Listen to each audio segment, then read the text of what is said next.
지금 살고 있는 맨션에서 걸어서 몇십 분 정도 가면 햄버거 가게가 있었다.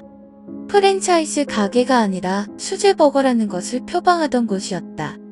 감자튀김과 음료수가 같이 있는 세트를 시키면 800엔이 훌쩍 넘는 데다 그다지 매우 맛있는 것도 아니었던 탓인지 언제 가도 손님이 없었다. 가게는 상당히 컸기 때문에 종종 조금 쓸쓸하다는 생각이 들 정도였다. 가게에는 중년 남성이 계산대어 주방을 맡고 있었고 아내 같아 보이는 여자가 서빙과 잡무를 맡고 있었다. 가게 안쪽은 그 사람들이 집과 연결되어 있어서 음식점치고는 아마추어 같은 느낌이었다. 가게 그 자체도 운영하는 부부도 마치 70년대 같은 느낌의 스타일이었다. 그것도 멋지거나 그리운 옛 추억이 아닌 음침하고 가난한 느낌이었다. 플로어 중앙에는 각종 소스가 놓여 있었다. 내가 좋아하는 살사 소스도 있었기 때문에 딱히 먹고 싶은 게 없을 때는 그곳에 가서 식사를 때우는 일이 종종 있었다. 조미료를 두는 곳에는 우리 가게의 햄버거에는 독자적인 조미료가 들어있습니다. 소스는 한 번 드시고 나서 뿌려주세요. 라는 메시지가 써 있었다. 그렇지만 독자적인 조미료라고 해도 케첩과 프렌치 드레싱이 들어있을 뿐이었다. 나는 처음 갔을 때부터 살사 소스를 잔뜩 뿌려서 먹곤 했다. 그리고 아마 내가 세 번째로 그 가게를 찾아갔을 때였을 것이다. 주문을 하는데 갑자기 우리 햄버거는 그냥 먹어보는 게 좋아요. 소스를 뿌리면 원래 맛이 지어지니까요. 라는 말을 하는 것이다. 귀찮은 참견이라고 생각하면서도 예? 라고 대충 대답했다.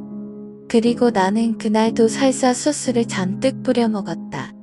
별 생각 없이 그날 사건을 지나치고 3개월 정도 후 문득 또 먹고 싶어져 오랜만에 그 가게를 찾게 되었다. 우리 햄버거는 그냥 먹어주세요. 소스를 뿌리면 맛을 알 수가 없잖아요. 완벽히 기억하고 있지는 않지만 지난번 갔을 때와 똑같은 이야기를 들었다. 게다가 아저씨의 얼굴은 상기되어 있고 어조도 무엇인가 감정을 눌러 담은 것 같은 단조로운 느낌이었다. 그제야 무언가 이상하다는 생각이 들었다. 이 가게는 계산대가 1층에 있고 손님이 식사를 하는 플로어는 2층에 있다. 서빙을 하는 부인도 식사를 가져다 준 후에는 내려가 버리기 때문에 내가 햄버거를 먹는 것을 볼 수가 없다. 그렇지만 방금 전에 그 말투는 단순한 설명이 아니라 나에게 하는 비난 같은 느낌이었다. 언제나 내가 살사 소스를 잔뜩 뿌려 먹는 것을 보고 있던 것일까? 그렇지만 손님이 어떻게 먹던 그것은 자유다. 부인이 세트 메뉴를 두고 가는 것을 확인한 다음 나는 또 소스를 가지러 가서 햄버거에 살사 소스를 잔뜩 뿌렸다. 어쩐지 아저씨가 강요하는 것 같아 화나지만 종종 먹으면 맛있다는 생각을 하며 오고오고 먹고 있었다. 그런데 반 정도 먹었을 무렵 와장창하고 유리가 깨지는 소리가 났다. 깜짝 놀라 소리가 난 쪽을 반사적으로 돌아보니 그 소리는 플로어 안쪽 가게 주인 집에서 난 것이었다. 거기에서 상반신만 보인 세 부부가 나를 보고 있었다. 무엇인가를 바닥에 던져서 깨버린 것 같았다. 순간 시선이 닿았지만 바로 눈을 깔았다.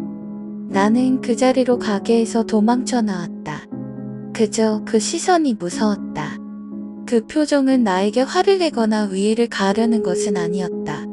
하지만 자아의 붕괴라는 것이 표정에 나타난 것 같은 느낌이었다. 몇 개월 뒤 나는 그 가게 앞을 우연히 지나가게 되었다. 가게는 문을 닫고 없어져 있었다.